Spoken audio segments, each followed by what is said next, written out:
옆 사람과 인사하실까요? 예수 안에서 승리합시다. 저번 주 수요 예배 때 기억하실지 모르겠지만 여로보암이 나라가 서로 북과 남으로 나눠졌잖아요.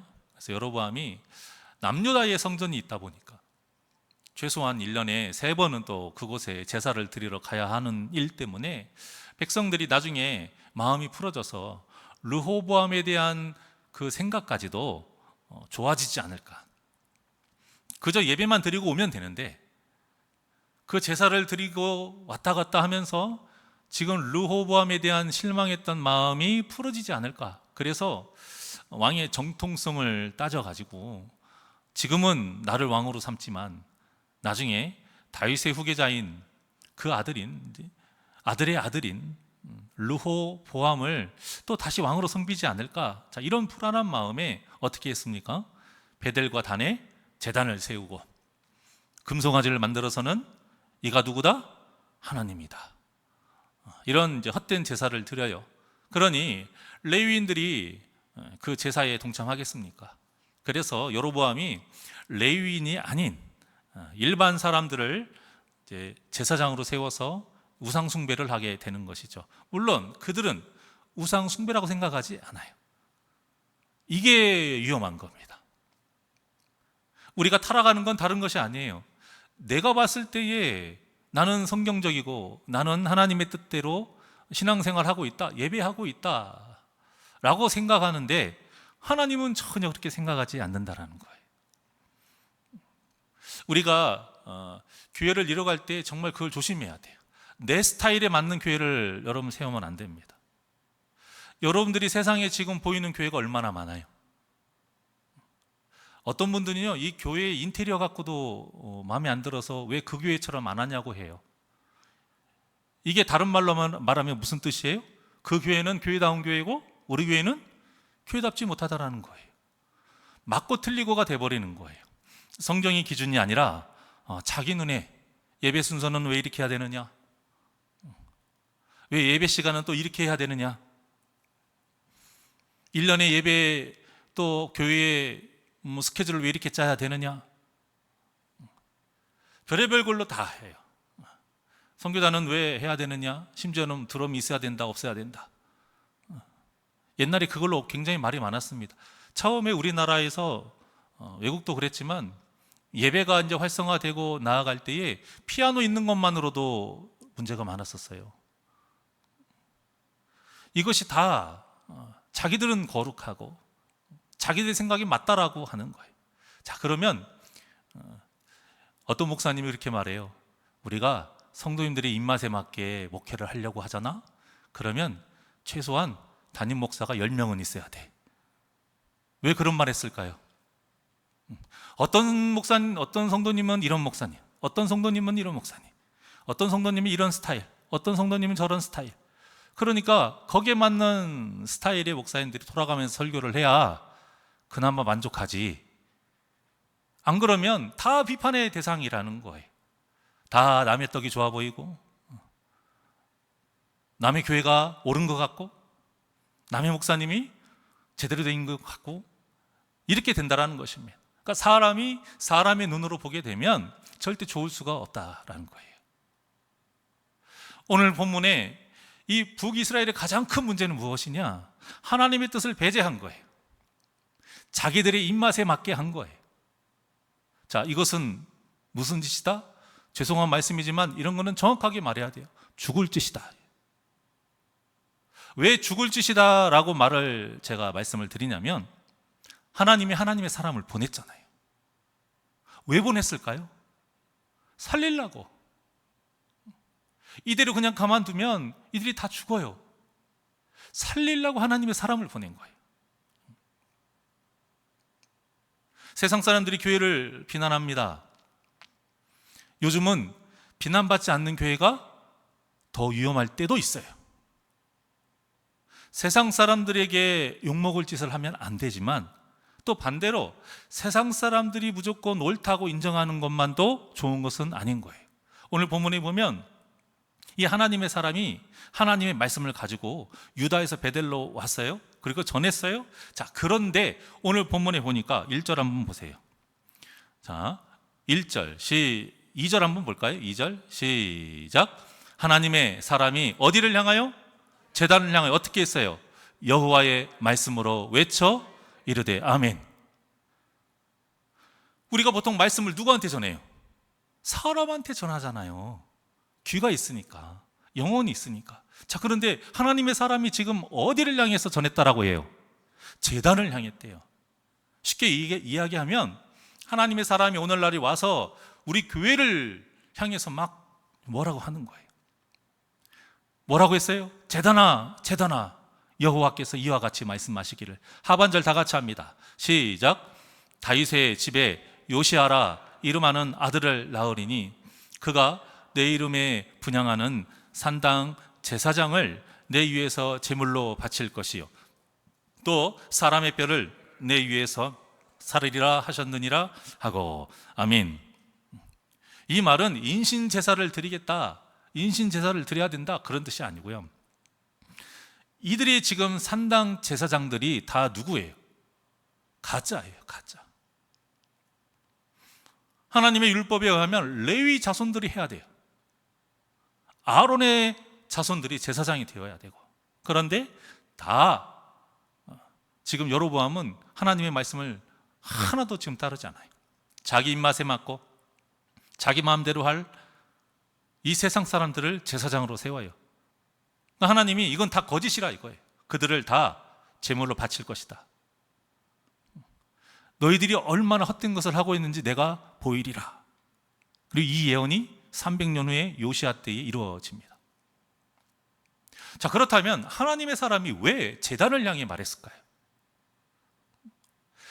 제단에 관계된 모든 사람들이 다 헛되다라는 거예요. 교회를 향해서 사람들이 비난합니다. 절대 그리스도인, 예수님, 물론 그렇게 비난하는 사람도 있지만 결국 교회라고 비난을 해요. 세상 사람도 잘못된 교회를. 그러면 그게 무슨 뜻이에요? 교회에 속한 모든 것들이 다 잘못됐다라는 뜻인 거예요. 하나님의 사람이 제단을 향해서 지금 외칩니다. 너희들 가짜다. 너희들 지금 죽을 짓 하는 거야. 하나님의 뜻에 맞지 않게 하는 거야. 얼마나 무서운 말씀인지 몰라요, 여러분. 하나도 제대로 된 것이 없다라는 거예요. 만약에 사람만 잘못됐다고 했더라면 여로보암만 질책하셨을 거예요. 아니면 제사장만 질책하셨을 거예요. 자, 그런데 하나님의 사람이 어디를 향해 말했어요? 제단을 향해 말한 거예요. 모든 게 다 100% 잘못됐다라는 거예요. 그런데 문제는 자신들은 잘못됐다라고 생각하지 않는다라는 겁니다. 사랑하는 여러분, 우리의 신앙생활을 항상 되돌아봐야 하는 이유가 바로 이것입니다. 내가 정말로 내 기준으로 신앙생활 하는 것인지, 내가 알고 있는 지식, 세상에 있는 모든 이러한 것들 중에 내가 좋다라고 어떤 인정하는 것, 그것만을 내가 고집하면서 살아가고 있는 것은 아닌지, 정작 하나님의 뜻은 다 떨쳐버리고 내 입맛에 맞게, 세상의 입맛에 맞게. 아까 말씀드렸잖아요. 예전에는 교회답지 못해서 세상 사람들에게 욕을 먹었지만 요즘은 세상 사람들의 입맛에 맞게 교회가 변하다 보니까 그들에게 인정받는 교회가 진짜 교회라고 이렇게 돼버리는 것이 문제예요. 그러니까 하나님이 얼마나 통탄하시겠어요. 대표적인 게 퀴어 축제 아시죠? 동성애들 그 축제 때요, 거기에 부스를 만들어 놓고 복음을 전한다라는 명목하에, 물론 그 영혼들을 불쌍히 여기는 건 맞아요. 그 죄를 우리가 분명히 악하다라고 분명히 이야기해야 되지만 그 죄에 빠진 영혼들을 불쌍히 여기는 것은 맞아요. 하지만 타협하면 돼요, 안 돼요? 안 되는 거예요. 아닌 것은 아니다라고 분명히 이야기해야 돼요. 그런데 그들이 거기에 또 먼저 부스를 채우고 있던 전주교와 같이 어떤 몇몇 교회들이 거기다 부스를 해놓고 하나님은 사랑이시오 하면서 똑같이 6 무지개를 해놓고 그렇게 받아들이고 있는 행태가 잘한 것이 아니라는 거예요. 세상 사람들은 그런 것이 잘 됐다라고 말해요. 여러분, 분별력을 정확하게 가져야 됩니다. 내가 보는 것도 문제지만 세상의 입맛에 맞게 하는 것도 문제고, 오직 누구의 기준으로? 하나님의 기준으로 교회를 세워야 되고, 하나님의 기준으로 예배드려야 되고, 하나님의 기준으로 우리가 신앙생활을 해야 된다는 것을 꼭 기억하셔요. 이 세상에서 거룩한 산재물로 사시기를 주님의 이름으로 축원합니다. 하나님의 사람이 이 예언이 확실하다, 거짓 아니다 라고 이제는 징조를 보여준다고 말을 하며 뭐라고 해요? 제단이 갈라지고 그 위에 재들이 쏟아질 것이다. 이 의미는 뭐예요? 이 제단은 가짜니까 부셔버리겠다라는 거예요. 그 위에 드려졌던 제물의 재가 쏟아지면서 무슨 뜻이에요? 하나님이 받지 않으셨다라는 거예요. 그 소리를 듣자 여로보암이 손을 뻗습니다. 손을 뻗으면서 뭐라고 말해요? 잡아! 그를 잡아라! 이렇게 말을 해요. 그런데 그때 뻗은 손이 어떻게 됐다라고 본문에 나옵니까? 말라버려요. 말라버려서 이걸 거둘 수조차 없었더라, 이렇게 말을 합니다. 자, 여러분들이 여로보암이라고 가정합시다. 나는 분명히 맞다라고 생각했는데 하나님의 사람이 와서 틀렸다라고 말을 하면서 그 징조로 제단이 깨어지고 재가 다 쏟아질 것이다, 봐라 라고 했을 때 여러분들이 아니야, 내가 맞아 라고 해서 그 말을 못하게 하려고 저놈 잡아, 이렇게 여러분들이 손을 뻗었어요. 그런데 손이 말랐어. 자, 그러면 여러분들이 어떻게 해야 될까요? 여러분이라면 어떻게 할 거예요? 예, 말씀은 안 하시지만 저한테 다 느껴져요. 회개해야 돼요. 그게 맞아요. 뭐 해야 돼요? 회개해야 돼요. 내가 틀렸다라는 것을 바로 인정하고 회개해야 돼요. 그런데 여로보암이 그 일을 겪고도 회개하지 않습니다. 진짜 하나님의 뜻을 모르는 거예요. 깨닫지 못하는 거예요. 이것을 뭐라고 하느냐? 영적인 귀머거리, 영적인 봉사라고 하는 거예요. 믿음이 약한 사람과 믿음이 강한 사람의 차이는 무엇이냐? 결국에는 하나님의 음성을 듣느냐, 듣지 못하느냐. 예. 물론 하나님께서 우리에게 아무개야, 그러면 안 돼 라고 육성으로 말씀하시는 일은 거의 없죠. 하지만 왜 그럴까요? 우리에게 뭐가 있으니까? 말씀이 있으니까. 하나님의 음성이잖아요. 또 저는 아니고 저를 통해서 선포되는 그 말씀, 또 여러분 주위에 있는 우리 성도님들, 또 여러분 환경에 있는 많은 사건들, 자, 이것을 통해서 하나님은 음성을 들려주시는 거예요. 이때 이런 것들을 통해서 하나님의 음성을 듣는 자가 믿음이 좋은 사람이에요. 물론 착각하면 안 되죠. 잘못 들으면 안 되지만, 그래서 명확한 것, 어떤 내 주위에 이루어지는 어떤 사건과 이것보다는 가장 명확한 게 뭐예요? 말씀인 거예요. 말씀을 읽거나 말씀을 들을 때에 나를 향한 하나님의 음성으로 깨달아지고 듣는 그러한 사람이 바로 믿음이 좋은 사람이요, 그러한 사람이 바로 하나님과 동행하는 사람인 것입니다. 우리 사랑하는 성도 여러분, 하나님의 음성이 말씀을 볼 때마다, 읽을 때마다 여러분들의 마음에 크게 우리와 같은 소리로 들려지는 역사가 있기를 주님의 이름으로 축원합니다. 성경을 다른 책과 같이 그냥 눈으로만 읽으면 안 돼요. 성경은 항상 내 자신을 바라보면서 점검하면서 읽어야 돼요. 설교도 마찬가지입니다. 저는 메신저일 뿐이에요. 즉 전달자인 것입니다. 전달자. 하나님의 편지를 제가 여러분들에게 그냥 전해주는 것뿐이에요. 중요한 것은 저를 통해 전해지는 말씀인 것입니다. 하나님의 뜻인 거예요. 그 선포되는 말씀을 통해서 한마디의 말이라도 100% 여러분들이 깨달으면 좋지만 100%가 아닌 1%라도 단 한마디의 말이라도 여러분들의 마음을 때리고 여러분들의 상한 심령을 다시 긁어내고 그렇게 다시 깨끗하게 정결해지는 그 역사가 있는 은혜의 시간, 그 은혜의 시간이 여러분의 매번의 예배의 시간이 되기를 원합니다. 그렇게 하나님의 음성이 들려지실 때에 이것을 뭐라고 하느냐? 하나님의 말씀을 먹는다라고 하는 거예요. 여러분들이 음식을 먹었어요. 먹으면 일단 뭐가 와야 돼요? 포만감이 와야 되잖아요.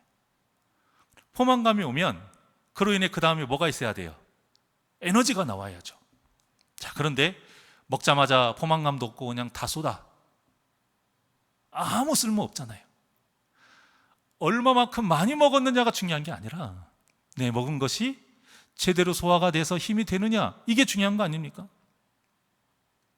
그래서 우리가 예배 자리에 있는 것은 당연한 거지만 있는 것만으로는 문제가, 있는 것만으로는 되는 것이 아니라는 거예요. 있으면 말씀을 먹으셔야 됩니다. 있으면 그 말씀이 나를 향한 하나님의 음성이라고 깨달아져야 되고, 그 말씀을 통해서 내 자신의 죄를 깨닫고 쳐서 복종시켜야 되고, 거기서 끝나는 것이 아니라 이제 세상에 나아가서 그 하나님의 주신 음성대로 순종하며 살아가는 것, 여기까지 가야 하나님의 말씀을 먹었다라고 하는 거예요. 우리가 음식을 먹었어요. 집에만 딱 있어요. 사는 거예요? 아니잖아요. 먹었어요. 그러면 나가서 일을 하는 거예요. 학생들은 먹었어요. 나가서 뭐예요? 공부하고 친구들과 같이 노는 거예요. 각자의 할 일이 있단 말이에요. 각자의 할 일을 제대로 하는 데까지 가야 먹는 의미가 있는 것 아니겠어요? 마찬가지라는 거예요. 우리도 말씀을 먹어요. 말씀을 먹으면 먹고 깨닫는 것에서 끝나면 안 된다라는 것입니다. 내 삶의 주위에 있는 많은 사람들도 마찬가지입니다. 분명히 정면교사가 있고 반면교사가 있어요. 정면교사는 뭐예요? 저 사람의 모습이 나에게 귀감이 되고 교훈이 되는 사람. 자, 반면교사는 저렇게 하면 안 되겠구나, 그런 반대적인 교훈을 주는 사람이 반면교사예요. 자, 문제는 사탄이 어떻게 우리를 그때에도 공략을 하는데, 그게 무엇이냐? 정면교사의 뜻을 보고는 부러워만 해요. 와, 대단하다, 어떻게 저럴 수 있을까 하고 끝이, 거기까지만 멈추게 하는 거예요. 반면교사 때도 마찬가지. 아니, 어떻게 저럴 수가 있지? 사람이야? 비난을 해요. 정죄를 한단 말이에요. 그런데 거기까지만. 그러니까 사탄이 우리에게 교묘한 것은 무엇이냐? 시작조차 못하게 하는 것이 아니에요. 처음에는 시작조차 못하게 하려고 하지만 하나님이 가만히 계십니까? 성령님의 역사 가운데 시작해요. 자, 그러면 어떻게 사탄이 전략을 바꾸느냐? 마무리를 못하게 하는 거예요. 이 정도면 되었다라고 하는 거예요. 정면교사의 모습을 보고 나의 모습으로 그걸 받아들이는 것까지가 하나님이 정면교사를 우리에게 보여주신 이유인데, 그것을 그냥 알아채고 깨닫는 것으로만 멈추게 해요. 누가요? 사탄이. 반면교사도 마찬가지. 그들의 잘못된 점을 알아채고 비난하는 것이 대단한 것이 아니잖아요. 그런데 그것으로 대단하다 생각하게 하는 거예요. 그것은 하나님이 원하시는 것이 아니라는 겁니다. 사랑하는 여러분, 모든 하나님의 역사, 사람을 통해, 말씀을 통해 이루어지는 사건을 통해 나를 향한 하나님의 음성을 듣는 영의 눈이 떠지고 영의 귀가 열려서 매 순간 하나님의 음성을 먹는 우리 복된 그 은혜가 저와 여러분에게 있기를 주님의 이름으로 축원합니다. 본문에 보면 하나님께서 여로보암의 팔을 굳게 하신 이유가 있어요. 첫 번째는 여로보암이 그 하나님의 사람을 해치지 못하게 하려고 하는 거예요. 성경에서 손하면 무슨 뜻이에요? 특히 오른손. 그렇죠. 힘을 의미해요. 권력을 의미해요. 능력을 의미하는 거예요. 에스더서에 보면 그 왕의 손에 뭐가 있다고 그랬어요? 금규가 있다고 그랬잖아요. 금규. 그 금규를 앞에서 아내라 할지라도 왕의 허락 없이 나왔을 때에 그 금규를 내밀지 아니하면 왕비라 할지라도 어떻게 돼요? 잡혀요. 처형당하는 거예요. 금규를 내밀어서 그걸 잡을 때에 부르지 않았는데도 온 것에 대한 죄를 묻지 않는 것입니다. 그러니까 이게 무슨 뜻이냐? 왕의 손이라는 것은 권력을 의미해요. 로마 시대 때 원형 경기장에서 검투사들이 서로 싸우잖아요. 자, 그래서 한 사람이 거의 패배했어요. 그럼 그것은 끝나는 게 아니에요. 항복하고 끝나는 게 아니에요. 그때 뭐 하냐면 주위에 있는 그 원형 경기장에 있는 사람들이 죽여라, 죽여라, 죽여라 해요. 그때의 왕이 손가락을 이렇게 하면 어떻게 돼요? 죽이는 거예요. 이렇게 하면 살리는 거예요. 그러니까 손이라는 것은 왕의 능력을 의미하는 거예요. 하나님께서 그 손을 말라버리게 한 거예요. 헛된 능력을 구사하지 못하도록, 휘두르지 못하도록 그렇게 말라버리게 한 거예요. 자, 두 번째, 이런 이적을 통해서 지금 말하고 있는 사람이 진짜 하나님의 사람이다 라는 것을 여로보암에게 확실히 알게 하려고.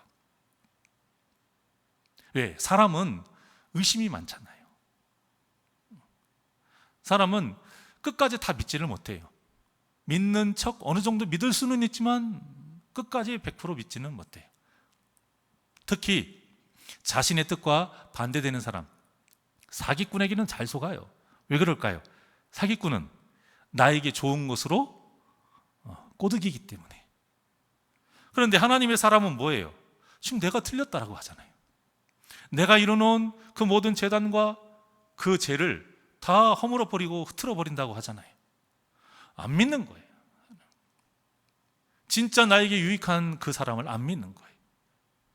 그래서 믿게 하려고 하나님이 그 손을 마르게 하신 거고, 또 세 번째, 하나님의 능력이 얼마나 크고 위대한지, 그리고 얼마나 무서운 분이신지를 알게 하려고 하는 거예요. 우리가 사실 상상만 해도 손이 마르면 어떻게 돼요?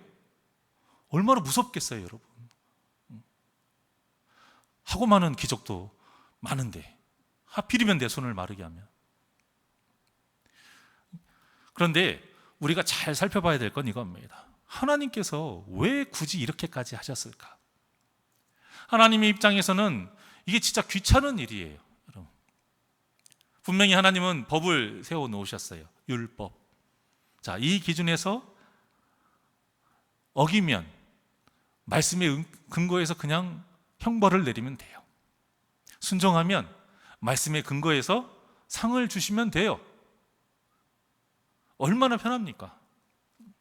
그런데 하나님은 그렇게 편하게 우리를 대하지 않으세요. 그것이 은혜입니다, 여러분. 행복하고 좋은 말, 하나님이 함께 하십니다. 그저 이런 말만이 은혜의 말이 아니라요. 우리를 향한 하나님의 가장 크신 은혜는 무엇이냐?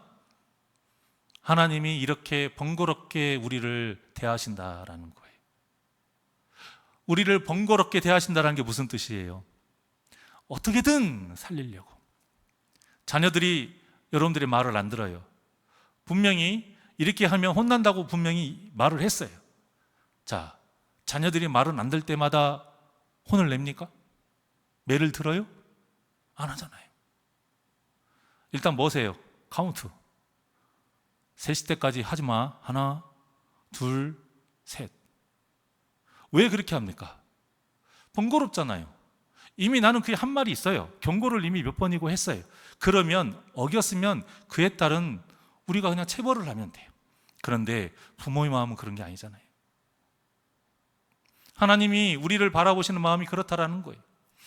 하나님이 우리를 향한 진짜 은혜는 무엇이냐? 우리가 원하는 좋은 것을 주시는 것, 우리가 잘되게 하는 것, 그것도 은혜이지만 그보다 더 큰 은혜는 무엇이냐? 기회를 주시는 거예요. 그 기회를 주시기 위해서 하나님이 이 번거로운 일을 하시는 것, 이것이 가장 큰 은혜입니다. 그러니까 여러분, 우리가 느끼지 못할 뿐이지 하나님께서 지금도 우리를 위해 열심히 일하시고, 하나님께서 어떻게든 우리에게 기회를 주시기 위해서 번거롭게 그 공의로우심을 사랑으로 덮으시고 우리를 인도하시고 이곳으로 이끌어 주신다는 걸 믿으시고 늘 하나님의 그 뜻대로 순종하며 살아가는 우리 복된 심령들 되시기를 주님의 이름으로 축원합니다. 근데 여로보암은 하나님의 사랑을 깨닫지 못해요. 손이 마른 장본인인데도 그 하나님의 기회를 놓쳐버립니다. 그래서 결국 나중에 여로보암은 심판을 당해요. 자, 손이 굳은 여로보암이요, 이제 이 사람이 진짜 하나님의 사람인 것을 확실하게 믿어요. 그래서 뭐라고 해요? 자, 6절입니다. 6절. 6절과 같이 기도를 부탁을 해요. 내 손을 회복시켜달라. 그런데 이 안에 굉장히 가슴 아픈 말이 있습니다. 이걸 찾는 거예요, 여러분. 자, 봉독하시면서 어떤 것이 가슴 아픈 말인가 찾아봅시다. 시작. 왕이 아브라함의 사람에게 말하여 이르되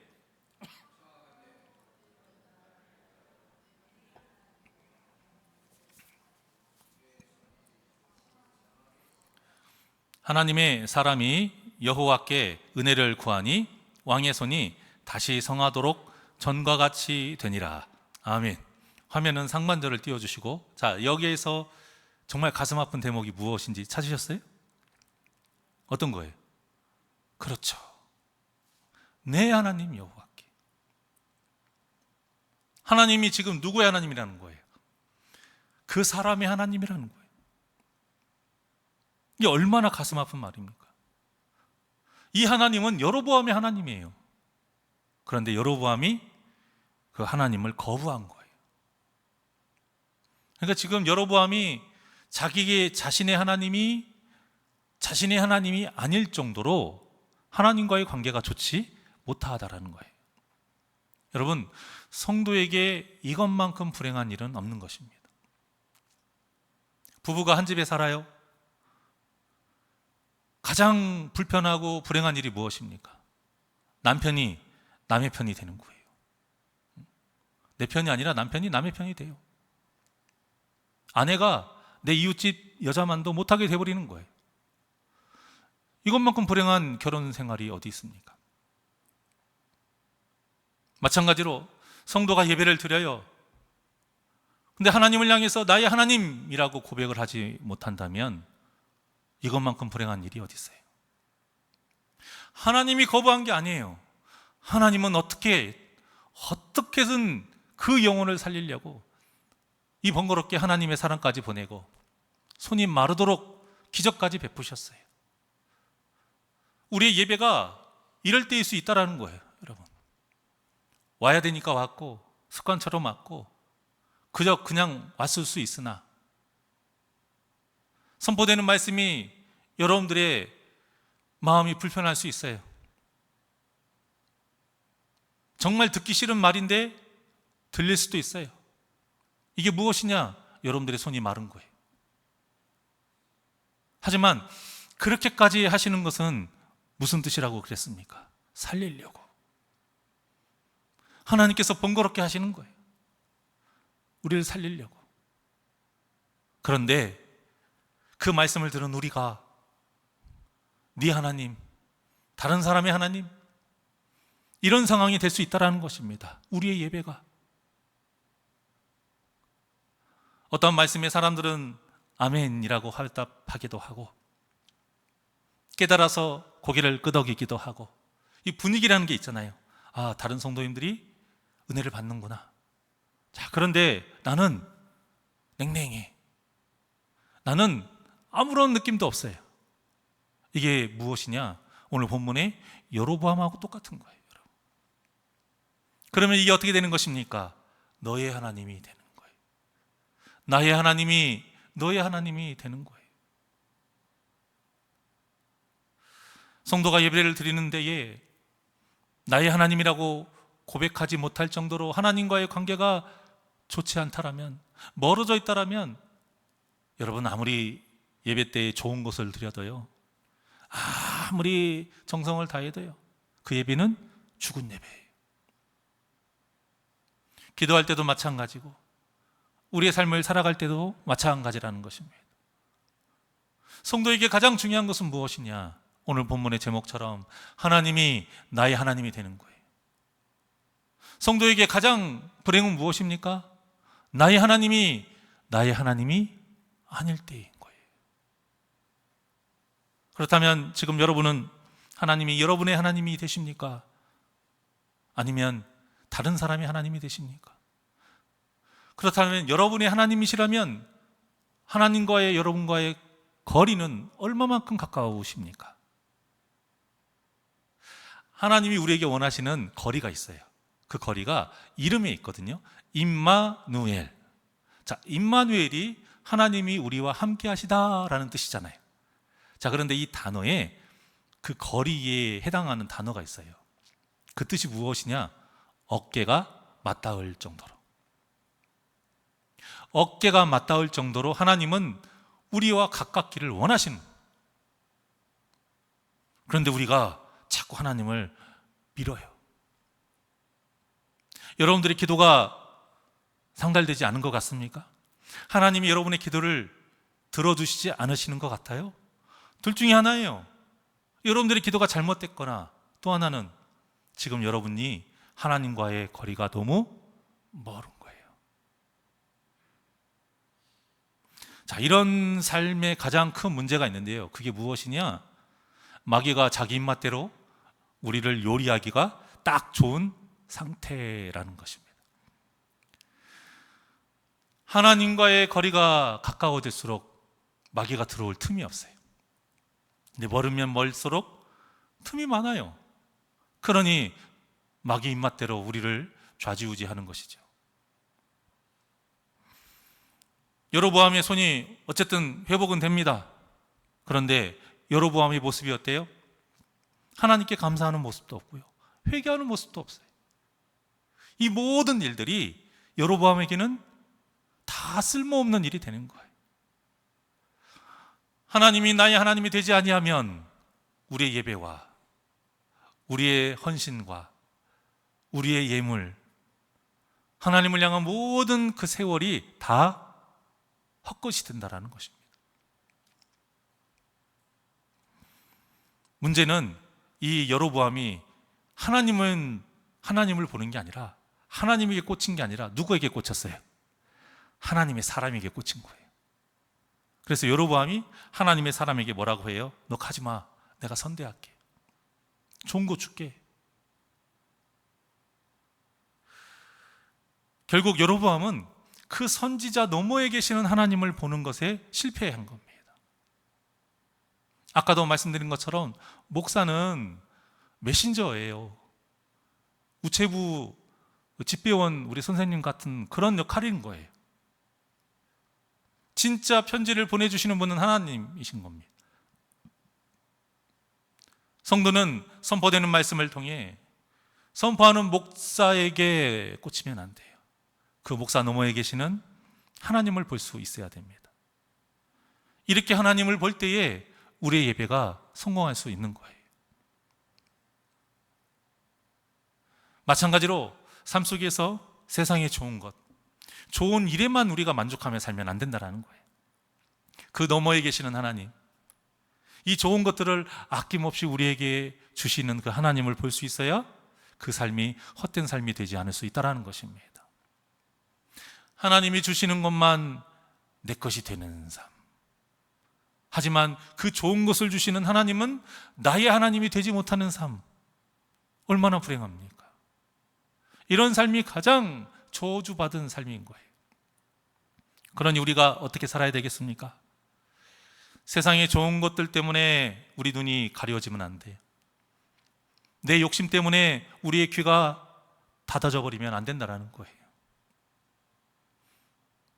하나님을 보지 못하는 그 육의 눈으로 세상을 바라보면 안 돼요. 하나님을 볼 수 있는 영의 눈으로 천국 소망을 가지고 세상을 바라봐야 하는 것입니다. 우리의 예배와 삶이 헛되지 않도록 늘 하나님의 뜻대로 살아가는 우리 복된 심령들, 말씀과 기도를 항상 깨어 있어서 하나님이 기뻐하시는 거룩한 나라의 제사장으로 살아가시기를 주님의 이름으로 축원합니다. 여로보암은 결국 하나님을 보지 못해요. 여로보암은 결국 하나님이 여로보암의 하나님이 되지를 못해요. 그리고는 그 선지자에게 꽂혀버린 거예요. 우리가요, 사람에게 꽂히면 하나님을 못 봐요.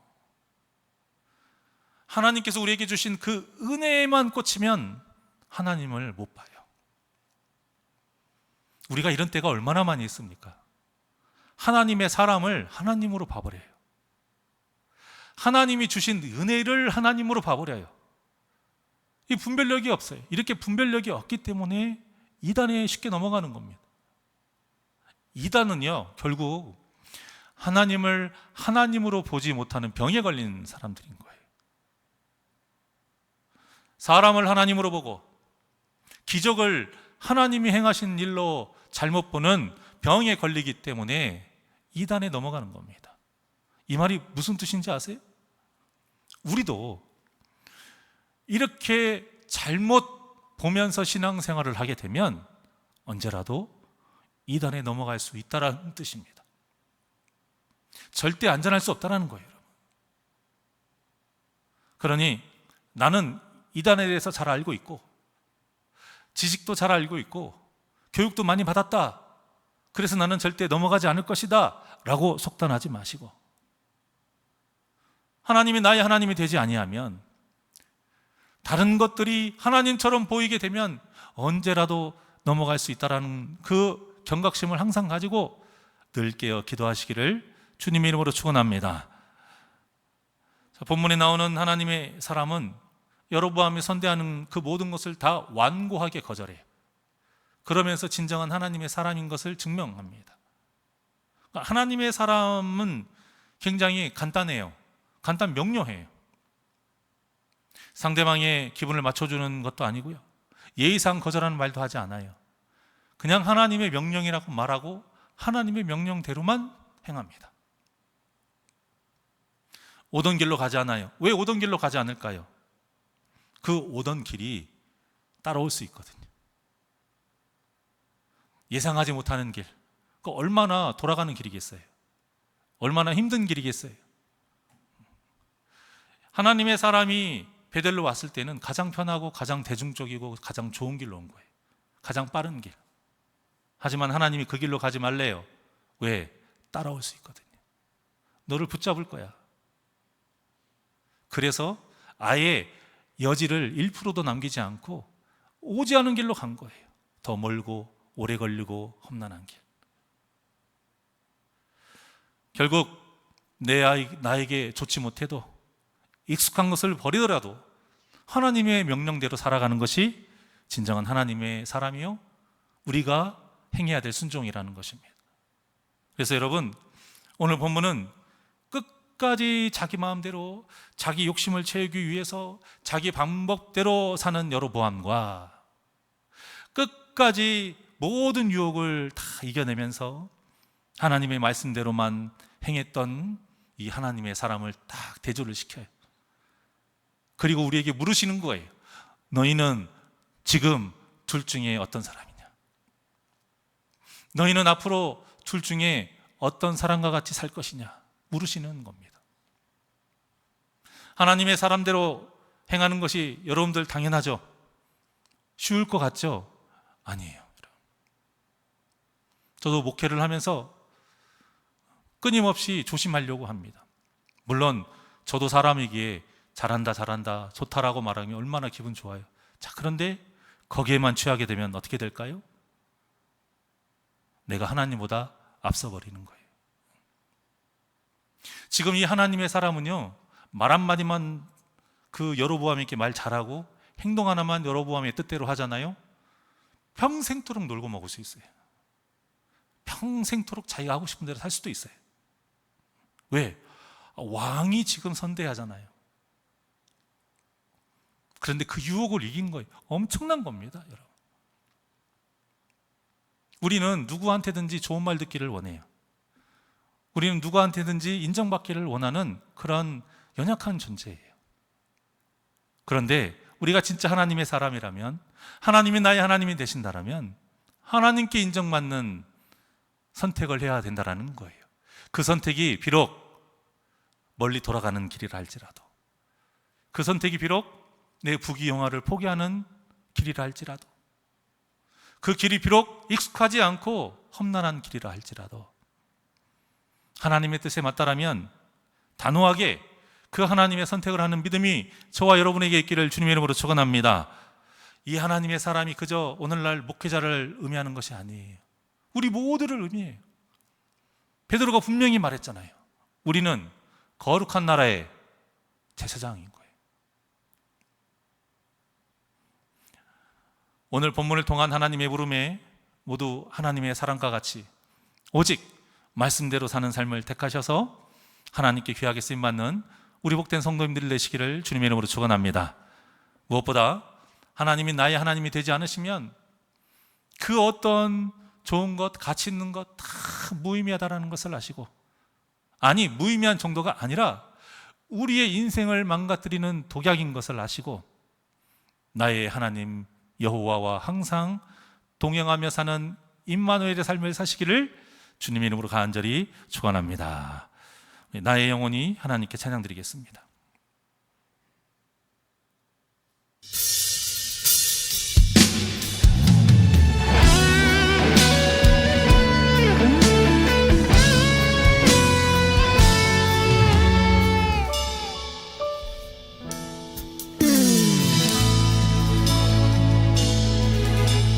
나의 영혼이 잠잠히,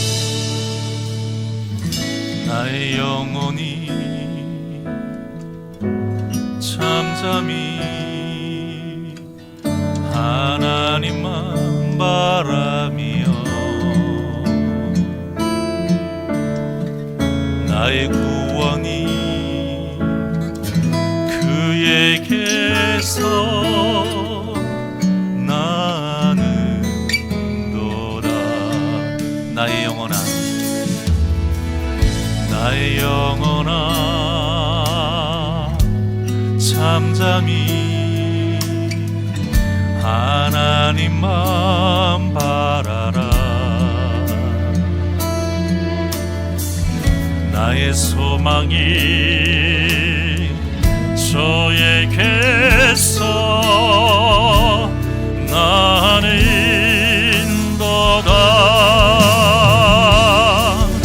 오직 주만이 나의 반석, 나의 구원이시니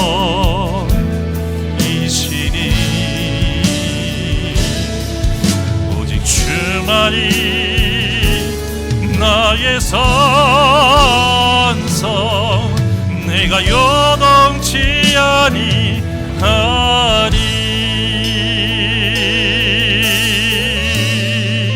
나의 영혼이, 나의 영혼이 간절히 여호와를 갈망하며 나의 입술이 여호와를 찬양하리.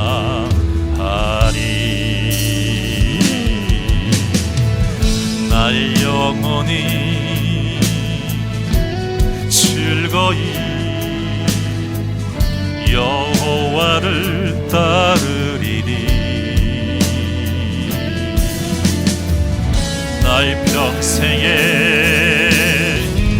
여호와를 성축하리. 오직 주만이, 오직 주만이 나의 반석, 나의 구원이시니 오직 주만이 나의 산성, 내가 요동치 아니하. 오직 주만이, 오직 주만이 나의 반석, 나의 구원이시니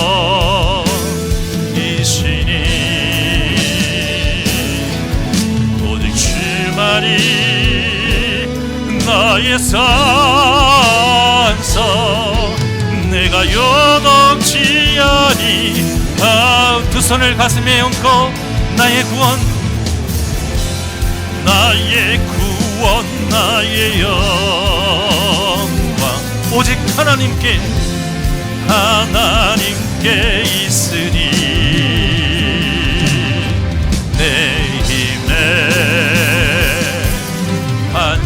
영광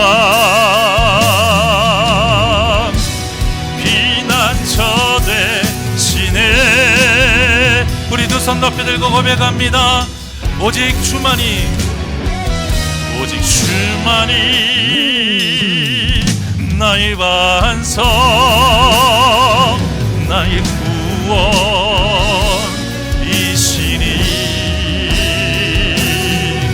오직 주만이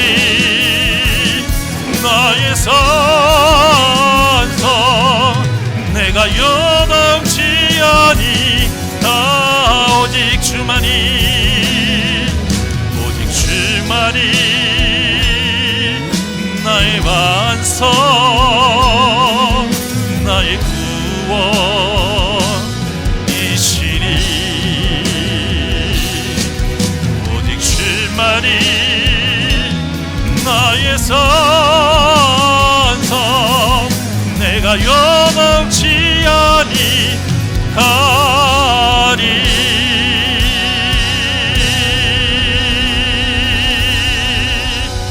기도하시겠습니다. 언제나 우리의 힘이 되시고 구원자 되시고 산성 되신 하나님, 그 하나님이 나의 하나님 되시며 오직 나의 하나님으로 섬기며 살아가길 원하오니 우리에게 참 믿음을 주시옵시고, 어떠한 고난과 어려움과 고통 속에서도 요동치 않는 굳건한 믿음을 주시옵소서.